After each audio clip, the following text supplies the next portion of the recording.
जी, एक विद्यार्थी के लिए सच्ची शरणागति का क्या मतलब है? विद्यार्थी में भजन नहीं होने से उन्हें कर्म फल की इच्छाएं परेशान करती हैं और भजन करने पर भजन में रुचि होने लगती है। सब मोह माया लगने लग जाता है और में रुचि हो जाती है। ऐसा नहीं है। अभी थोड़ा अनुभव ठीक नहीं है।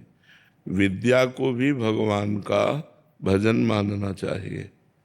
तो जिस समय हम खाली हैं उस समय गेम न खेल करके, मोबाइल के सीरियल न देख करके हम उस समय नाम जप करें। और जिस समय हमारे पढ़ाई का समय है उस समय मन लगाकर हम पढ़ाई पढ़ें, क्योंकि पढ़ाई भी भगवान की आराधना है।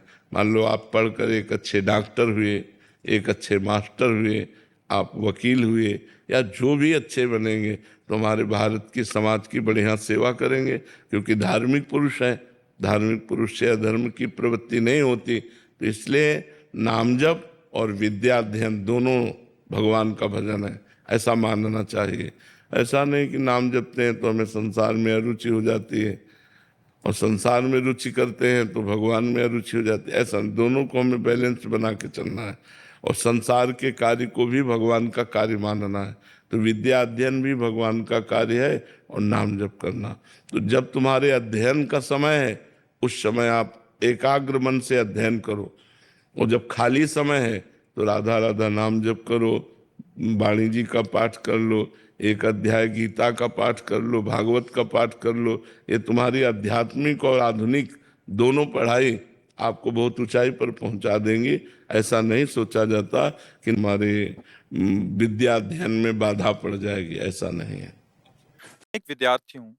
महाराज जी, मेरे अंदर ये बात चलती रहती है कि बहुत सारे मेरी पदों की प्राप्ति हो, बट मन भटकता रहता है कैसे अपने लक्ष्य की प्राप्ति करूं। बट मैं भगवत मार्ग भी छोड़ना नहीं चाहता। महाराज जी, दोनों का समावेश करते हुए मैं कैसे अपने उस लक्ष्य की प्राप्ति भी करूं जो एक संसार में मेरे अंदर श्री जी प्रेरणा करते हैं। श्री भगवान ने कहा है, अनेक चित्त विभ्रांता मोह जाल समावृता।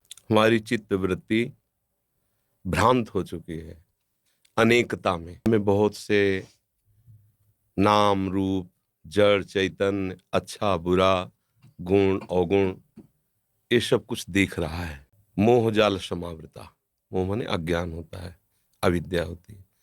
इससे हमारी बुद्धि आवृत, आवृत माने ढक गई है। ढक जाने के कारण जो है वो दिख नहीं रहा है। कौन? भगवान कह रहे, मत्तः परतरम नान्यत् किंचिदस्ति धनंजय। इस संपूर्ण सृष्टि में मेरे सिवा कोई नहीं है। जब सृष्टि प्रभु ने रची तो किसी बाह्य सामग्री का कहीं भी किंचन मात्र कुछ नहीं था। जो अभी दिखाई दे रहा है वो सब मेरे प्रभु ही बने हुए हैं, प्रभु ही बनाने वाले हैं, प्रभु ही बनने वाले हैं। अब ये सृष्टि को जब हम प्रभु के भाव से देखेंगे, मान लो हम अभी भगवत भाव से नहीं देख पा रहे, लेकिन है ना प्रभु की, प्रभु हैं ये हम तो अनुभव नहीं कर पा रहे, पर प्रभु की है। प्रभु की है तो मुझे सेवा मिली है। अब विद्यार्थी सेवा मिली है तो मन वचन कर्म से एक अच्छे विद्यार्थी का जीवन निर्वाह करो।